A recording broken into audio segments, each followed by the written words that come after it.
Sophie Turner reveals what she lives for. Sophie Turner appears to dislike cooking, but she enjoys eating. Sophie Turner recently had a comprehensive interview with British Vogue in which she discussed a variety of issues. During this conversation, Joe Jonas' ex-wife also admitted to having poor culinary abilities. The Game of Thrones actress admitted, I adore takeout. I live for takeaways.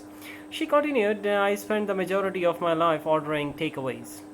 Spilling the beans on her culinary talents, the 28-year-old admitted that she is not the best cook in the world, but that she will cook for her children.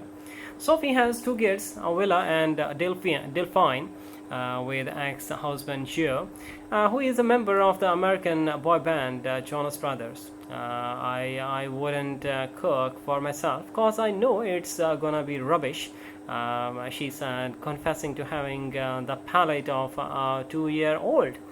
Regarding her fondness for chicken, the actress stated, "It's just bringing back memories of like after you have been out at the local club or whatever.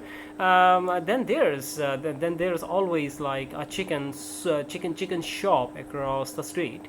She ended the discussion by saying, "This brings back like 2 a.m. memories, you know."